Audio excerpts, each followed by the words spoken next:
Bonsoir à tous, bienvenue dans cette édition. La période des fêtes rime généralement avec celle des soldes dans le commerce.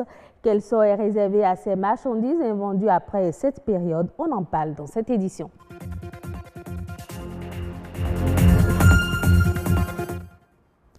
Avoir un plan d'affaires peut éviter l'échec des jeunes entreprises. La formation élément capital dans la suivi des entreprises a été initiée à l'endroit des entrepreneurs. Le point de cette séance dans cette édition.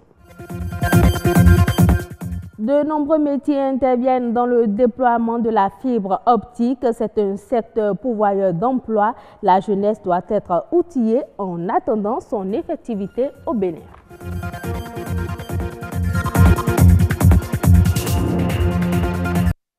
Quand est-ce qu'on parle de soldes dans le commerce? Quelles sont les marchandises souvent objets de ces soldes et que deviennent ces marchandises invendues? Essai de réponse dans cet élément tourné par Mathieu Sokeno et Clotaire Awekou. Pour cause de dépréciation ou de liquidation, certains produits ou articles du commerce font l'objet de ventes à prix réduit. C'est bien le temps de solde, des moments difficiles pour les centres commerciaux, les magasins, boutiques et autres lieux de vente, mais également des instants délicats pour les clients et autres acheteurs, surtout quand cela concerne les produits alimentaires, donc périssables. Si les produits restent au moins 4 mois comme ça, on diminue le prix et on revend ça rapidement. Si on n'arrive pas à vendre ces produits-là, on jette ça. Donc c'est une perte pour vous alors? Oui. On n'a pas le choix, Il faut toujours vendre le produit avant la date de paiement. De préférence 2 mois, 1 mois même avant la date, pour déjà le balancer. Un produit qui coûte 5 000, vous venez le vendre à 2 000, il y a 2 500, ils vont sauter dessus. Quelque chose qui coûte 1 000 francs, vous le vendez à 200 francs, à 300 francs, oui, ils vont venir prendre, ça c'est normal. Et le problème c'est qu'ils croient que c'est un prix, c'est le prix du produit. Et à la fin, ça tue le produit. Ce que je pense de ces produits, il faut vraiment qu'on arrête de vendre ces produits parce que c'est souvent des produits périmés qu'on met sur le marché et ceux qui n'ont pas trop les moyens, ils accourent pour prendre ça. Mais ils font du mal à leur organisme. C'est les choses invendues durant l'année que nous liquidons à la fin de l'année. Les clients y répondent parce que pour eux, ce qu'ils ont l'habitude de voir dans les boutiques à 5 000, 10 000, bizarrement ils voient les mêmes articles à 3 000. Donc, ils profitent de l'occasion et ils en achètent. Moi, je suis dans le domaine textile. Il n'y a pas de bons produits liquidés. Les produits qui sont liquidés, c'est les produits qui sont le plus souvent déjà avancés dans la détérioration. Tant de soldes, tant de pertes de gestion des passifs par les vendeurs, mais dans l'opposé, tant de prospérité, dirons-nous, pour la clientèle appelée à la vigilance, à la prudence, surtout vis-à-vis des marchandises périssables, donc impropres à la consommation. Connaître son plan de développement d'affaires afin d'apporter une réponse durable aux difficultés rencontrées au sein de son entreprise. C'est l'objectif de cette formation en faveur des jeunes désireux d'entreprendre. À quoi sert un plan d'affaires? Quelle est son utilité? Ces questions trouvent réponse dans ce reportage de Edwige Agosso et Lazare Migan. C'est un document qui prend en compte une étude préalable de marché, décrit de façon très claire ce que l'entreprise ambitionne de faire, ainsi que le projet d'évolution qu'on pense. Et qu'on pense à partir des chiffres très précis, les chiffres qu'on pense que l'entreprise va atteindre. Le parcours d'un entrepreneur est jalonné de difficultés auxquelles il est pourtant nécessaire de faire face. Au début, c'est carrément difficile parce que vous faites tout. Vous êtes tout. Vous êtes comptable, vous êtes directeur des ressources humaines, vous êtes secrétaire, vous êtes tout à la fois. Et quand vous n'avez pas un financement ou bien quand vous n'avez pas des gens qui vous supportent à faire ça, c'est vraiment difficile. On se retrouve seul à des moments. On passe même des nuits blanches à essayer d'entreprendre. Un jeune entrepreneur qui a commencé peut avoir des difficultés sur le plan managérial. C'est-à-dire comment gérer les fonds par exemple, comment gérer le stock, comment rechercher le marché, comment conquérir de nouveaux clients, comment fidéliser le client. Participer aux séances de formation entrepreneuriale en ayant sur soi son plan de développement d'affaires est une condition sine qua non pour tout bon entrepreneur. Ils ne se forment pas suffisamment pour savoir comment gérer une entreprise, comment la créer, comment la gérer, comment assurer sa pérennisation. Et donc, il leur manque de la formation d'abord. Le financement qu'on évoque vient bien après. Et donc, c'est un environnement où de jeunes entreprises naissent, mais meurent également prématurément. Tout entrepreneur, à un moment donné de son cycle, doit marquer une pause, doit évaluer ses capacités entrepreneuriales, doit revoir son business plan. Et s'il ne l'avait pas, c'est le moment pour lui de l'avoir et de travailler à accroître ses performances aussi bien personnelles que l'essor de l'entreprise. Créer une entreprise ne consiste pas uniquement à mobiliser des moyens financiers. D'autres paramètres entrent en ligne de compte. Le mentor a cette consigne: décourager autant que faire se peut l'habitude du jeune entrepreneur à mettre la ressource financière en premier et à la prioriser. Et donc, lorsque le jeune entrepreneur a identifié ses ressources, l'amener à identifier l'ordre de priorité. Si l'argent est sa priorité, son échec est à 90% consommé.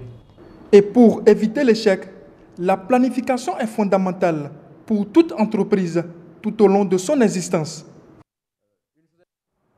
Votre connexion Internet est trop lente, un peu de patience. Le très haut débit arrive bientôt au Bénin avec le déploiement de la fibre optique. En attendant son effectivité, c'est un secteur qui va ouvrir de nombreux emplois au Bénin et partout dans le monde. Quels sont les métiers de la fibre optique? Abdel Akochaye répond à la question. À l'aide de la fibre optique, on peut faire passer 20 millions de communications téléphoniques simultanément, et 40 millions de pages dactylographiées en 1 seconde, et on peut télécharger 30 films de 2 heures en 1 seconde. Comme métier de la fibre optique, on peut citer 4 métiers principaux. On a le métier de raccordeur, de poseur de fibre optique. On a le métier de splicer ou bien soudeur de fibre optique. On a le métier de testeur de fibre optique, de réseau fibre optique. On a aussi le métier de dessinateur du réseau fibre optique. Le métier est très vierge. Quand je dis vierge, c'est vraiment vierge. Et aujourd'hui, on a des informations, on a des demandes partout. C'est vraiment le portail du métier du millénaire. Si les jeunes s'adonnent à ça aujourd'hui, les jeunes peuvent gagner, peuvent sortir du chômage. Et on n'a pas besoin d'avoir 3 têtes avant de travailler, de faire le métier de la fibre optique. Non, aujourd'hui même, au niveau du génie civil de la fibre optique, tu peux, même avec le BPC, tu peux travailler dans le génie civil de la fibre optique. Même sans aucun diplôme avec le CEP, vous pouvez travailler dans le génie civil de la fibre optique. Vous pouvez intervenir. Quelqu'un qui a le BPC ou même le bac, on peut le former à être soudeur de la fibre optique. Aujourd'hui, nous, en tant qu'ingénieurs, malheureusement, nous faisons tout ça parce qu'il n'y a personne pour le faire.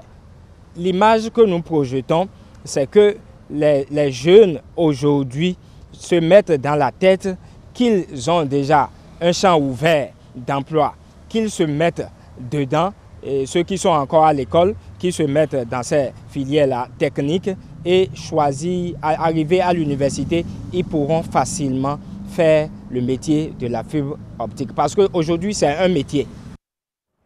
L'agence Côte d'Ivoire PME et la Bourse régionale des valeurs mobilières entendent accompagner les petites et moyennes entreprises à fort potentiel dans la recherche de financement adapté à leurs besoins.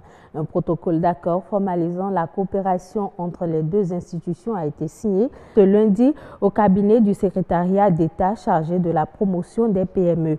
Le secrétaire d'État, Félix Anoblé, a salué l'opportunité qu'offre la BRBM aux PME à travers son 3e compartiment d'accéder à des fonds propres indispensables pour leur développement en facilitant leur cotisation à la bourse.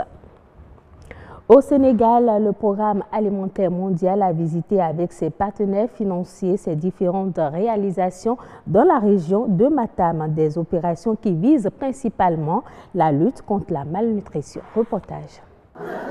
À l'appui aux cantines scolaires, des programmes de nutrition, des périmètres maraîchers pour 52 villages, Autant de réalisations du programme alimentaire mondial à Matam.